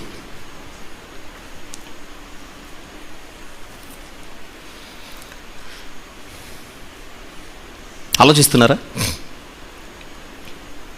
మన గురించి మాత్రమే కాదు, పరిశుద్ధుల గురించి మాత్రమే కాదు, క్రైస్తవుల బాధ్యత ఏంటి? నశించిపోచున్న వారి కొరకు కూడా ఏం చేయాలి? ప్రార్థన చేయాలి. ఏం చేయాలి? ఇంకా వారు వాక్యం వినే అవకాశాలు ఇవ్వు ప్రభువా. మనం చేస్తేనే కానీ దేవునికి తెలియదు అని అడక్కండి. దేవునికి ఏం చేయాలో దేవునికి తెలుసు, కానీ మనం చేయాల్సింది మనం చేయాలి. మనం చేయాలి. చూద్దాం మరికొన్ని వచనాలు. యోబు గ్రంథం. యోబు గారికి ఎంతమంది స్నేహితులు? యోబు గారికి ఎంతమంది స్నేహితులు? నలుగురిలో ముగ్గురే తేడా. చివరాయన చాలా గొప్పోడు. ఎలీహు గారి గురించి కాదు నేను మాట్లాడేది. ఎలీఫజు, బిల్దదు, జోఫరు అనే ముగ్గురు గురించి మాట్లాడుతున్నాను. 42వ అధ్యాయం యోబు గ్రంథం. 42వ అధ్యాయం 7వ వచనం నుంచి జాగ్రత్తగా చూద్దాం. ఫ్రమ్ 7. యెహోవా యోబుతో ఈ మాటలు పలికిన తర్వాత, తీసారా? యోబు గ్రంథం 42వ అధ్యాయము 7వ వచనం నుంచి యెహోవా యోబుతో ఈ మాటలు పలికిన తర్వాత ఆయన తేమానీయుడైన ఎలీఫజుతో ఇలాగ సెలవిచ్చాను. నా సేవకుడైన యోబు పలికినట్లు మీరు నన్ను గురించి యుక్తమైనది పలుకలేదు కనుక నా కోపము నీ మీదను నీ 2 స్నేహితుల మీదను మండుచున్నది. అక్కడ కూడా అదే నిర్గమకాండంలో, ఇక్కడ కూడా అదే. కాబట్టి 7 ఎడ్లను 7 పొట్టేలను మీరు తీసుకొని నా సేవకుడైన యోబు నొద్దకు పోయి మీ నిమిత్తము దహన బలి అర్పింపవలెను. అప్పుడు నా సేవకుడైన యోబు, నెక్స్ట్ మాట చూడండి అందరూ, మీ నిమిత్తము ప్రార్థన చేయును. నా దృష్టిలో మీరు పాపులు, మీ దృష్టిలో మీరు నీతిమంతులు. ఈ ముగ్గురు స్నేహితులు ఎంత బిల్డప్ ఇచ్చారు యోబు గారి దగ్గరకు వచ్చి. యోబు గారేమో చాలా భీకరమైన పాపాలు చేశాడు, మేము మాత్రం చాలా నీతిమంతులు అన్నట్టుగా పరిసయ్యుల నీతిని కనుపరిచారు ఈ ముగ్గురు వచ్చి. తమ దృష్టిలో తామే నీతిమంతులు అనుకుని వారంటే దేవునికి అసహ్యం. ఆయన దృష్టిలో పాపులు. కానీ ఏం అవకాశం ఇస్తున్నాడు ఇక్కడ? నా సేవకుడైన యోబు మీ నిమిత్తము ప్రార్థన చేయును. మీ అవివేకమును బట్టి మిమ్మల్ని శిక్షింపక ఉండునట్లు, చూడండి మాట అండర్లైన్ చేయాలి ఈ మాటలన్నీ. మీ అవివేకమును బట్టి మిమ్మల్ని శిక్షింపక ఉండునట్లు నేను అతనిని మాత్రం అంగీకరించేదని ఏలైనగా నా సేవకుడైన యోబు పలికినట్లు మీరు నన్ను గురించి యుక్తమైనది పలుకలేదు. 9 తేమానీయుడైన ఎలీఫజును, షూహీయుడైన బిల్దదును, నయమాతీయుడైన జోఫర్ను పోయి యెహోవా తమకు ఆజ్ఞాపించినట్లు చేయగా యెహోవా వారి పక్షమున ఎవరిని అంగీకరించాడు? యోబు గారిని అంగీకరించాడు. ఈ ముగ్గురికి ఒక రకంగా యోబు గారి ప్రార్థన ప్రాణభిక్ష పెట్టింది. పాపుల కొరకు ఒక భక్తుడు చేస్తున్న ప్రార్థన. ఇక ఇంకొక గొప్ప సంగతి ఏంటంటే 10వ వచనం జాగ్రత్తగా చూడండి అందరూ. 10వ వచనం అందరూ చూద్దాం. మరియు యోబు తన స్నేహితుల నిమిత్తము ప్రార్థన చేసినప్పుడు యెహోవా అతని క్షేమస్థితిని మరలా అతనికి దయచేశాడు. ఎంత ఆలోచనాత్మకం చూడండి మాట. వారి కొరకు ప్రార్థన చేసినప్పుడు ఈయనకు క్షేమం కలిగిందట. పాపుల కొరకు భక్తులు ప్రార్థన చేస్తే భక్తులకు క్షేమమా అంటే దేవుడు వారి యొక్క స్వభావాన్ని పరిశీలిస్తున్నాడు. ఏం చేస్తున్నారు? ఒకరి నాశనాన్న మనం కోరుకుంటుంది. ఒకరి నాశనాన్ని కాదు మనం కోరుకోవాల్సింది, వారి రక్షణను మనము కోరుకోవాలి. వారి రక్షణను మనము కోరుకోవాలి. సామెతల గ్రంథం 24వ అధ్యాయం. నాకున్న తక్కువ సమయంలో ముగించాలి కనుక ఇక్కడ కొంచెం స్పీడ్గా వెళ్తున్నాను, మీరు నన్ను క్యాచ్ చేస్తే బాగుంటుంది. 24వ అధ్యాయం సామెతల గ్రంథం 17-18 వచనములు. 17-18 వచనములు. నీ శత్రువు పడినప్పుడు సంతోషింపకుము, వాడు తొట్టిల్లినప్పుడు నీవు మనసును ఉల్లసింపకుము. యెహోవాది చూచి అసహించుకొని వాని మీద నుండి తన కోపము త్రిప్పుకొనునేమో. అసహ్యం అనమాట. మన శత్రువులు పడిపోవాలని మనము కోరుకోవడం, మన శత్రువులు నాశనం అంటే మనకు ఫస్ట్ ఆఫ్ ఆల్ శత్రువులు ఉండకూడదు. కానీ ఎవరైతే మనల్ని శత్రువులుగా భావిస్తున్నారో, ఎవరైతే మన నాశనాన్ని కోరుకుంటున్నారో అలాంటి వారి నాశనాన్ని మనం కోరుకోకూడదట. మనల్ని ద్వేషించేవారు పడిపోవాలని, మనం అంటే పడని వారు కూలిపోవాలని, నాశనం అయిపోవాలని మనము పొర్రపాటును కూడా కోరుకోకూడదు. మరి ఏం చేయాలి? మనము శత్రువులు పడిపోకూడదని కోరుకోకూడదు, పడిపోవాలని కోరుకోకూడదు, క్షమించండి. మరి ఏం చేయాలి? మత్తయి సువార్త 5వ అధ్యాయంలో, మత్తయి సువార్త 5వ అధ్యాయంలో ఏం చేయాలి? 44వ వచనం. నేను మీతో చెప్పున్నదేమనగా, మీరు పరలోకమందున మీ తండ్రికి కుమారులై ఉండునట్లు మీ శత్రువులను ప్రేమించుడి, మిమ్మును హింసించు వారి కొరకు ఏం చేయాలి? ప్రార్థన చేయాలి. మిమ్మును హింసించు వారి కొరకు ప్రార్థన చేయాలి. మిమ్మును హింసించు వారి కొరకు ప్రార్థన చేయాలి. ఏమని చేయాలి? చూస్తున్నావు కదా ప్రభువా నన్ను ఎంత హింసిస్తున్నారో, దీనికంటే డబుల్ వాని మీదకి వచ్చును గాక అని కాదు చేయాల్సింది. తండ్రి వీరేమి చేయుచున్నారో వీరెరుగరు గనుక వీరిని, అది ప్రార్థన. క్షమించు ప్రభువా, క్షమించు ప్రభువా, క్షమించు ప్రభువా.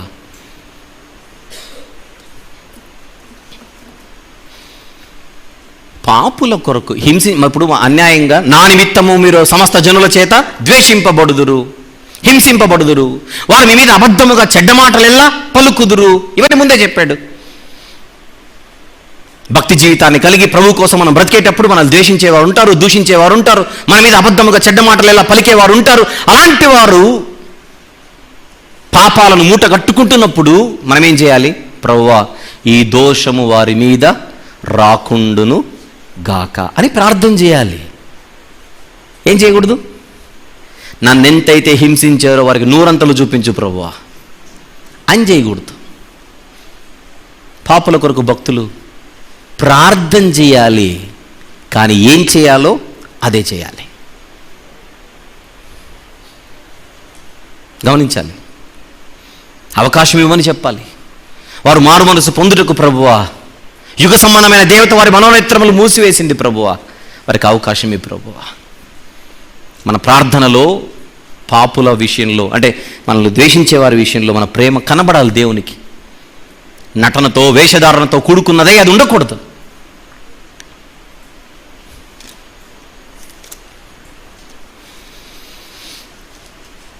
ఎజ్రా గారు, ఇశ్రాయేలీలు భయంకరమైన, అంటే యూదులు ఇశ్రాయేలీలు కలిసి వచ్చారు రిటర్న్లో. బబులోను చెర నుండి వచ్చినప్పుడు వాళ్ళు ఎంత భయంకరమైన పాపాన్ని మూటగట్టుకున్నారో అది తెలిసినప్పుడు ఎజ్రా గారు ఎంత దుఃఖంతో ప్రార్థిస్తున్నాడో. ఎజ్రా గ్రంథం 9వ అధ్యాయంలో కేవలం 15 వచనాలు మాత్రమే ఉంటాయి. దయచేసి రాత్రి మీరు ఒకసారి చదవలసిందిగా మనవి చేస్తున్నాను. ఎజ్రా గ్రంథం 9వ అధ్యాయంలో కేవలం 15 వచనాలు మాత్రమే ఉంటాయి. దయచేసి చదవలసిందిగా మనవి చేస్తున్నాను. కానీ 6వ వచనం నుంచి కొన్ని వచనాలు చూద్దాం. 6వ వచనం నుంచి, నా దేవా నా ముఖము నీ వైపు ఎత్తుకున్నట్టుకు సిగ్గుపడి కిన్నుడనై ఉన్నాను. మా దోషములు మా తలలకు పైగా హెచ్చి ఉన్నవి. మా అంటున్నాడా, వారి దోషాలు అంటున్నాడా? మీరు చెప్పాలి. అక్కడ తనను కూడా కలుపుకుంటున్నాడు. అక్కడ పైన చెప్పబడిన పాపంలో ఎజ్రా గారేం పాలిభాగస్తుడు కాలేదే. అందుకే చదవమన్నాను పైనుంచి. అక్కడ ఏ పాపం అయితే చోటు చేసుకున్నదో ఆ పాపంలో ఎజ్రా గారు లేకున్నప్పటికీ తనను కూడా కలుపుకొని అందరి పాపాలు ఒప్పుకుంటున్నాడు. అక్కడ అలా చదువుకుంటూ కిందికి వచ్చేస్తే 15వ వచనంలో ఫైనల్ వర్డ్స్, యెహోవా ఇశ్రాయేలీల దేవా, నీవు నీతిమంతుడు అయి ఉన్నావు, అందువలననే నేటి దినమున ఉన్నట్టుగా మేము శేషించి నిలుచుచున్నాము. చిత్తగించుము, మేము నీ సన్నిధిని అపరాధులము గనుక నీ సన్నిధిని నిలుచుటకు అర్హులము కామని ప్రార్థన చేసి తిని. 10వ అధ్యాయం 1వ వచనం, ఎజ్రా ఏడ్చుచు దేవుని మందిరం ఎదుర సాష్టాంగ పడుచు పాపమును ఒప్పుకొని ప్రార్థన చేశాను. ఎవరి పాపమును ఒప్పుకొని ప్రార్థన చేస్తున్నాడు? సందర్భం అందుకే చదవమని చెప్పాను. 10వ అధ్యాయం 1వ వచనం అర్థం కావాలంటే 9వ అధ్యాయం నుంచి చదువుకుంటూ రావాలి. ఎవరు చేశారు పాపం, ఎవరు ఒప్పుకుంటున్నారు పాపం? మీరు ఆలోచించండి. మీకు అర్థమవుతుందో లేదో. 9వ అధ్యాయం 1వ వచనం అంటే మీరు చదువుతారో లేదో తర్వాతనే ఒక చిన్న నమ్మకంతో చదువుతున్నాను. ఈ సంగతులు సమాప్తమైన తర్వాత పెద్దలు నా యుద్ధకు వచ్చి, 9వ అధ్యాయం 1వ వచనం, ఇశ్రాయేలీయులను యాజకులను లేవీయులను. చూడండి, ఇక్కడ ఇశ్రాయేలీలు అంటే సామాన్యులు, యాజకులు అంటే తెలుసు ఎవరు వాళ్ళు మనకు, సేవకులు. ఇశ్రాయేలీయుల సేవకులు ప్లస్ లేవీయులు. వీళ్ళందరూ ఏం చేస్తున్నారట? కనానీయులు, హిత్తీయులు, పెరిజీలు, యెబూసీయులు, అమ్మోనీయులు, మోయాబీయులు, ఐగుప్తీయులు, అమోరీలను దేశపు జనములలో నుండి తమ్మును తాము వేరుపరుచుకొనక వారు చేయు అసహ్యమైన కార్యములు తామే చేయుచు వారి కుమార్తెలను పెళ్లి చేసుకొనుచు తమ కుమారులకు తీసుకొనుచు పరిశుద్ధ సంతతిగా ఉండవలసిన తాము ఆ దేశపు జనులతో కలుసుకొనిన వారైరే. ఇది అపరాధం. ఈ అపరాధం చేసిన వారిలో పెద్దలను అధికారులు నిజంగా ముఖ్యులై ఉండిరని చెప్పిరి. ఇప్పుడు మీరు ఆలోచించండి, ఇది పాపం. వారు తమను తాము వేరు చేసుకోలేదు, లోకస్తులతో కలిసిపోయారు. అలా లోకస్తులతో కలిసిపోయినటువంటి వారి జాబితాలో ఎజ్రా గారు లేరు కదా.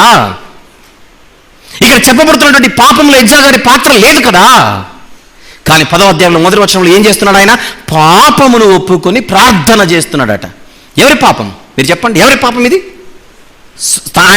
ఆయన సొంతంగా తాను చేసిన పాపమా? కాదే. ఇతరుల పాపాలు దేవుని దగ్గర ఆయన ఒప్పుకుంటున్నాడు. ఇతరుల పాపాలు, అవును ప్రభువా వాళ్ళు చేసిన తప్పే ప్రభువా, అందరి తరపున నేను ఒప్పుకుంటున్నాను ప్రభువా, అవకాశం ఈ ప్రభువా, ప్రక్షాళన చేసుకున్నట్టుగా అవకాశం ఈ ప్రభువా. వాళ్ళు చేస్తే చేశారు, తమను తాము వేరుపరుచుకోలేదు ప్రభువా, అయినా నువ్వు చూడకు ప్రభువా. అది కాదు ప్రార్థన. మాకు అర్హత లేదు ప్రభువా, మీరు చూపిస్తున్నటువంటి ప్రేమకు మేము అర్హులము కాదు ప్రభువా. అందుకే మొత్తం అధ్యాయం చదవమని చెప్పాను. భయంకరమైన బానిసత్వపు సంఖ్యలతో బబులోను దేశంలో మేము అల్లాడిపోతుండగా నీ విడుదల కలుగజేసి ఇక్కడ రప్పించావు ప్రభువా. దానికి మాకు అర్హత లేదు ప్రభువా, సిగ్గుపడుతున్నాం ప్రభువా. పాపుల పక్షాన భారముతో భక్తులు చేస్తున్న ప్రార్థనలు ఇవి. నేర్చుకోవాలి మనం. మన కుటుంబంలో ఎందరో ఇంకా రక్షణ లేక, రక్షణ అనే ఓడలోనికి రాక భయంకరమైనటువంటి పరిస్థితులు ఉన్నారేమో. మన బంధువులలో ఎవరైనా ఉన్నారేమో. మనకు తెలిసిన వారిలో ఎవరైనా ఇంకా నిర్లక్ష్యంగా బ్రతుకుతూ భక్తి జీవితానికి దూరంగా ఉన్నారేమో.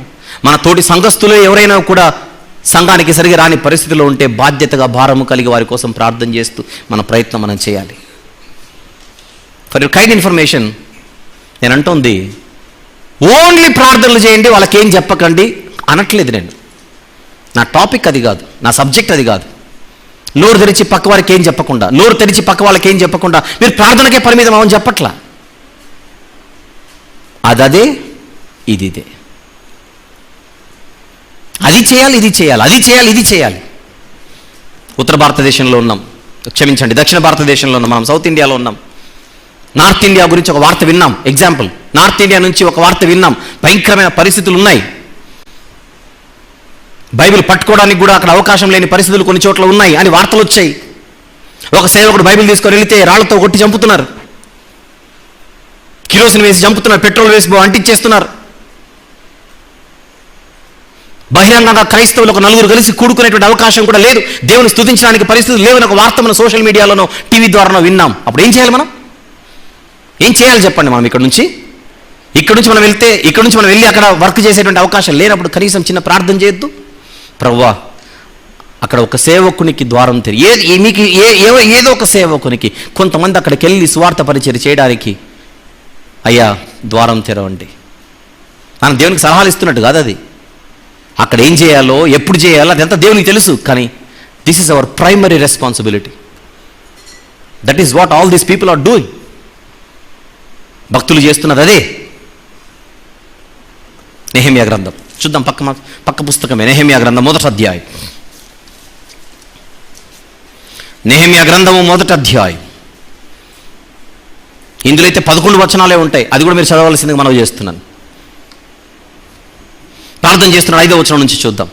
ఏదో కొన్ని మాటలు విన్నాడు పైన. యెరూషలేము దీన స్థితిని విన్న తర్వాత నెహెమ్యా గారు చేస్తున్నది ఏంటి? 4వ వచనం నుంచి, ఈ మాటలు వినినప్పుడు నేను కూర్చుండి ఏడ్చి కొన్ని దినములు దుఃఖముతో ఉపవాసం ఉండి ఆకాశమందుల దేవుని ఎదుట విజ్ఞాపన చేసి తిని ఎట్లనగా, ఆకాశమందున్న దేవా యెహోవా, భయంకరుడైన గొప్ప దేవా, నిన్ను ప్రేమించి నీ ఆజ్ఞలను అనుసరించి నడుచు వారిని కటాక్షించి వారితో నిబంధనను స్థిరపరచువాడా, నీ చెవి ఒగ్గి నీ నేత్రములు తెరిచి నీ సన్నిధిని దివారాత్రములు దాసులైన ఇశ్రాయేలుల పక్షముగా నేను చేయు ఇశ్రాయేలుల పక్షముగా నేను చేయు ప్రార్థన అంగీకరించుము.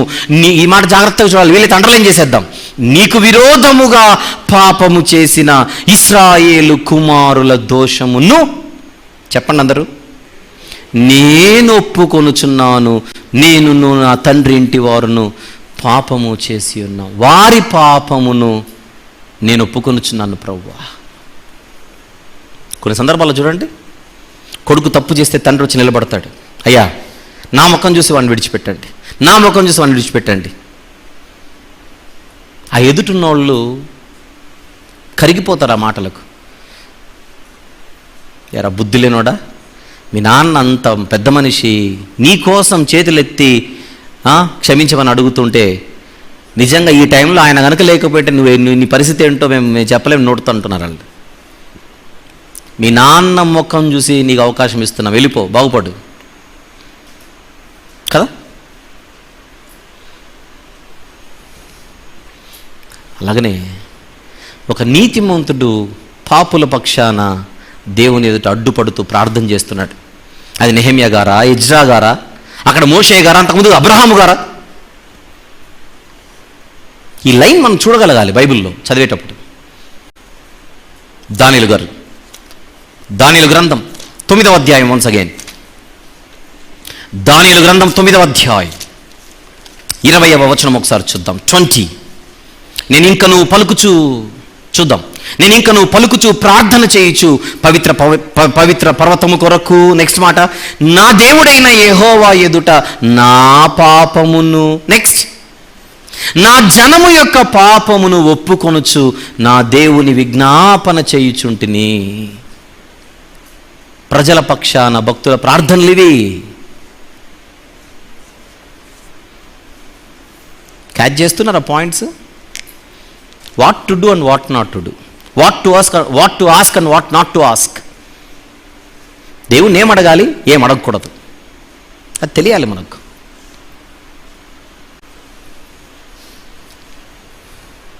చివరిగా లూకాసు వార్త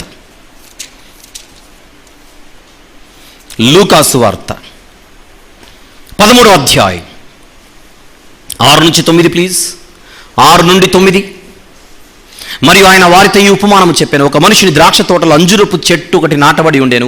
అతడు దాని పండ్లు వెదక వచ్చినప్పుడు ఏమీ దొరకలేదు గనుక అతడు, ఇదిగో 3 ఏళ్ల నుండి నేను ఈ అంజురపు చెట్టున పండ్లు వెదక వచ్చుచున్నాను కానీ ఏమీ దొరకలేదు, దీన్ని నరికివేయము. గమనించండి మాట. దీనివల్ల ఈ భూమి ఏల వ్యర్థమైపోవాలనని ద్రాక్ష తోటమాలితో చెప్పాను. అయితే ఆ తోటమాలి అంటున్నాడు యజమానితో, అయ్యా, నేను దాని చుట్టూ త్రవ్వి ఎరువు వేయు మట్టుకు ఈ సంవత్సరము కూడా ఉండనేమో. అవకాశం ఈ ప్రభువా. యజమాని, అది ఫలించిన సరి, లేని ఎడల నరికించి వేయుమని అతనితో చెప్పాను. తోటమాలి తోట యజమానికి చేస్తున్న ప్రార్థన ఏమని? ఇంకొక 1 year అవకాశం ఇవ్వు ప్రభువా. పండ్లు లేకపోతే ఏమైంది ఉండని అనట్లా. అది కరెక్ట్ ప్రార్థన కాదు. పండ్లు లేకపోయినా ఉండనిలే ప్రభువా, ఉండనిలే యజమాని, ఏమైంది అయ్యా ఉంచు అనట్లేదు. అవకాశం ఇవి ప్రభువా, అవకాశం ఈ యజమాని, అయ్యా అవకాశం, ఇంకొక 1 year అవకాశం, నా ప్రయత్నం నేను చేస్తాను. బైబిల్ చదివేటప్పుడు ఆ బ్యాలెన్స్ ఉండాలి మనకు. బైబిల్ చదివేటప్పుడు ఒక యాంగిల్లోనే మనం చూసి దానికి స్టిక్ ఆన్ అయిపోయి ఒక జడ్జిమెంట్కి, ఒక కంక్లూజన్కి మనం వస్తే చెప్పండి. బాప్తిస్మము తీసుకున్న మనము కేవలము పరిశుద్ధుల కొరకే ప్రార్థన చేయాలా? ఇంత విన్న తర్వాత చెప్పాలి మీరు. బ్యాప్టిజం తీసుకున్న మనము కేవలము భక్తుల కొరకే ప్రార్థన చేయాలా, లేదా నశించిపోచున్న వారి రక్షణ కోసం, లేదా వారికి ఇంకా అవకాశాలు రావాలని వారి నిమిత్తం భారం కలిగి ప్రార్థించవలసిన అవసరత మనకు ఉందా లేదా? ఇక మీరు చెప్పండి. మీరు ఇంతవరకు చేయలేదేమో, ఇప్పుడు చేయండి. ఇక ప్రారంభిద్దాం. నా కోసం మీరు చేయండి, మీకోసం నేను చేస్తాను, మనందరం కలిసి మరొకరి కోసం చేద్దాం. ఒక సహోదరి వచ్చింది, మా ఆయన మారట్లేదయ్యా, మా ఆయన మారట్లేదు బ్రదర్, ఎన్ని మార్లు చెప్పినా కఠినంగా ఉంటున్నాడు, ఆయన కోసం ప్రార్థించండి అని అడిగితే మేము చెయ్యమమ్మా అనకూడదు. ఏం చేయాలి? ప్రభువా తనకున్న కఠిన హృదయాన్ని కరిగించండి ప్రభువా, ఒక్కసారి కాకపోతే ఒక్కసారైనా ఆ హృదయంలో కదలిక రావడానికి కృప చూపండి ప్రభువా. లోకస్తులు అంటారు, ఏ దేవుని తెలీదా నువ్వు చెప్పాలా అని అంటారు. వాళ్ళకు ప్రార్థన అంటేనే తెలియదు కనుక నోటికి వచ్చిందల్లా మాట్లాడతారు. దేవుడు మనకు నేర్పిస్తున్నాడు, దేవుడు మనకు నేర్పిస్తున్నాడు. మన ఇంటికి ఎవరో వచ్చారు, మనం మాట్లాడుతున్నాం. చిన్న బిడ్డలు ఉంటారు మన ఇంట్లో, కొడుకో కూతురో, వాళ్ళు జీఏ మధ్యలో వచ్చేస్తారు. వచ్చేసి వాళ్ళు మాట్లాడుతుండగా వీళ్ళు తలదూర్చి మనతో ఏదో మాట్లాడుతుంటారు. నాన్న నా చెల్లి బిస్కెట్ ఇవ్వలేదు, అన్న చాక్లెట్ తీసుకున్నాడని ఈ గొడవలు చెప్తుంటారు అక్కడ సీరియస్గా వాళ్ళు ఏదో మాట్లాడుతుంటే. అది ఒకసారి బాగానే ఉంటుంది, 2 సార్లు బాగానే ఉంటుంది, 3వసారి ఆ పిల్లలకు మనం నేర్పించాం. ఏం నేర్పిస్తాం? నేను ఎవరితో అయినా మాట్లాడేటప్పుడు నువ్వు నాతో మాట్లాడాలంటే ఎక్స్క్యూజ్ మీ నాన్న నన్ను, లేదా వాళ్ళు వెళ్ళిపోయిన తర్వాత వచ్చి మాట్లాడు. మరీ అర్జెంట్ అయితే నా పర్మిషన్ తీసుకున్నది మాట్లాడడానికి, నా పర్మిషన్ తీసుకున్నది మాట్లాడడానికి. అప్పుడు మనము కొడుకు తండ్రితో మాట్లాడడానికి అనుమతి కావాలనా అని సబ్జెక్ట్ స్టార్ట్ చేయకూడదు. వాడికి మర్యాదలు తెలియాలిగా, పద్ధతి తెలియాలిగా. నాన్న ఖాళీగా ఉన్నాడా లేడా, ఎవరితోనైనా మాట్లాడుతున్నాడా లేదా, ఇప్పుడు నేను వెళ్ళొచ్చా వెళ్ళకూడదా.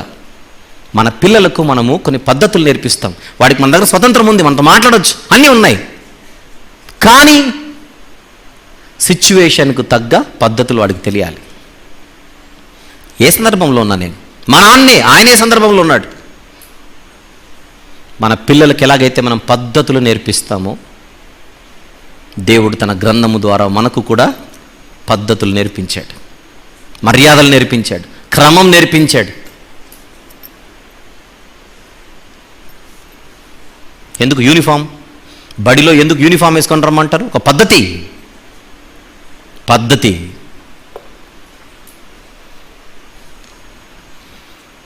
నా కొడుకుని స్కూల్లో జాయిన్ చేయడానికి తీసుకొని వెళ్తే ఆ స్కూల్ డైరెక్టర్ గారు పేరెంట్తో ఆ ఓరియంటేషన్ జరిగేటప్పుడు చెబుతున్న మాట, హెయిర్ కట్ ఎలా ఉండాలో చెబుతుంది ఆవిడ నాకు. హెయిర్ కట్ ఎలా ఉండాలో స్కూల్ రూల్ అది. ఈ 4 వేళ్ళు అలా తలలో పెడితే వెంట్రుకలు పైకి కనపడకూడదట, ఈ వేళ్ళు దాటి పైకి రాకూడదట, అది రూల్. అది అదేంటి పద్ధతి. అప్పుడు నేను కౌంటర్ అయ్యాలా, కొంచెం పెరిగితే మీకు ప్రాబ్లం ఏంటి అనకూడదు. ఇక్కడ హెయిర్ కట్ కరెక్ట్గా ఉండాలి, డ్రెస్సింగ్ కరెక్ట్గా ఉండాలి, యూనిఫామ్ కరెక్ట్గా ఉండాలి, టైంకు రావాలి.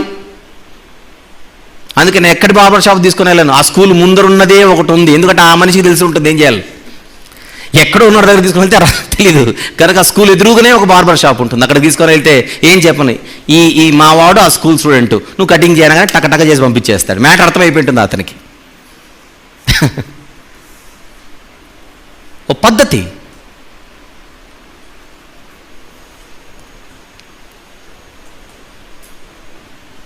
దేవుడు మనకు మర్యాదలు నేర్పిస్తున్నాడు, పద్ధతులు నేర్పిస్తున్నాడు, బాధ్యతలు నేర్పిస్తున్నాడు, క్రమాన్ని నేర్పిస్తున్నాడు.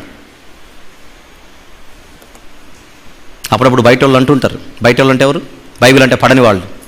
మీ దేవుడికి మీరు చెప్తే కానీ తెలియదు, మరి అందుకే ప్రార్థన చేయమంటున్నాడని. వాళ్ళకున్న నాలెడ్జ్ అలాంటిది. అలాంటి వాళ్ళని లెక్కలో పెట్టుకోవాల్సిన అవసరంలా. కానీ దేవుడు మాకు జీవిత విధానం, బ్రతికే విధానం, ఒక మెచ్యూరిటీ. వాళ్ళ స్కూల్లో రూల్ ఏంటంటే బర్త్డే వస్తే స్కూల్లో చాక్లెట్లు పంచకూడదు. ఆ రోజు ఆ బిడ్డను తీసుకొని ఏదైనా ఆర్ఫనేజ్కి తీసుకొని వెళ్ళాలి. అది రూల్. పిల్లల బర్త్డే రోజున ఒక ఆర్ఫనేజ్కి తీసుకొని వెళ్ళి అక్కడున్న పిల్లలకి ఏదైనా ఆహారం కానీ ఏదైనా కూడా పంచిపెట్టేలా చేయాలి. ఎందుకు చెప్పింటారో మీరు ఆలోచించండి. ఎందుకు చెప్పి ఉంటారో చెప్పండి. ఈ రూల్ ఎందుకు? మీ బిడ్డలకు తెలియాలి, మాకు ప్రతిరోజు ఏమంటారు దాన్ని, సంతోషంగా దొరుకుతున్న ఆహారం దొరకని వాళ్ళు ఎందరో ఉన్నారన్నమాట. ఒక ఆర్ఫనేజ్కి తీసుకొని వెళ్తారా, ప్లాట్ఫామ్ మీదకి తీసుకొని వెళ్తారా, వాడికి బయట ఉన్నటువంటి పిల్లల కష్టాలు మీరు చూపించండి వాడి పుట్టినరోజున. అది రూల్. అది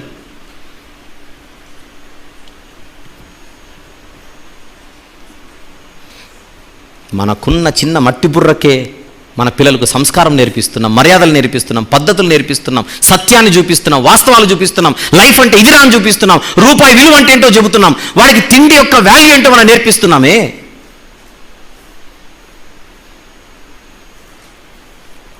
డాక్టర్ గారి దగ్గర తీసుకొని వెళ్తే ఆ డాక్టర్ గారు చెబుతున్నాడు, మీ బిడ్డకు అన్నం పెట్టేటప్పుడు 10 minutes కంటే ఎక్కువ టైం ఇవ్వకండి తినడానికి. 10 minutes కంటే ఎక్కువ ఇవ్వకండి.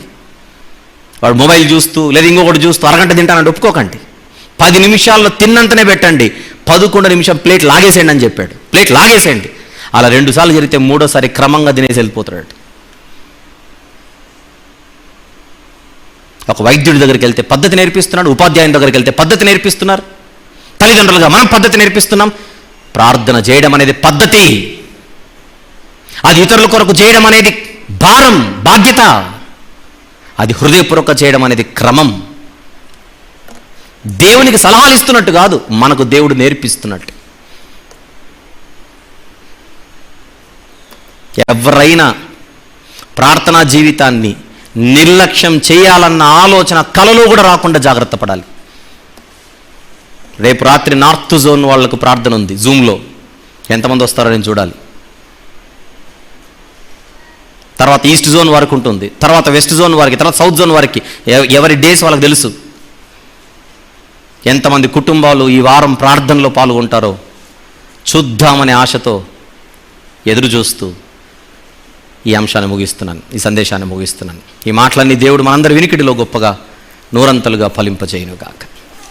ప్రార్థన చేసుకుందాం. ప్రేమగల తండ్రి, కృపగల దేవ, జీవము గల నాయన, పరిశుద్ధుడైన మహా గొప్ప దేవ, ఈ రాత్రి మీరు మాకు ఇచ్చిన ఈ మాటలన్నిటిని బట్టి మిమ్మల్ని స్తుతిస్తున్నాం ప్రభు. మీరు మాకు నేర్పిస్తున్న పద్ధతులను బట్టి, మర్యాదలను బట్టి, భారమును బట్టి, తండ్రి సంస్కారాన్ని బట్టి, మాలో మీరు చూడాలనుకుంటున్నటువంటి పరిపక్వతను బట్టి తండ్రి మిమ్మల్ని స్తుతిస్తున్నాం. ప్రార్థనా జీవితాన్ని నిర్లక్ష్యం చేయకుండా హెచ్చరింపబడి జాగ్రత్త పడి ఆసక్తితో మేము పాల్గొనొచ్చు.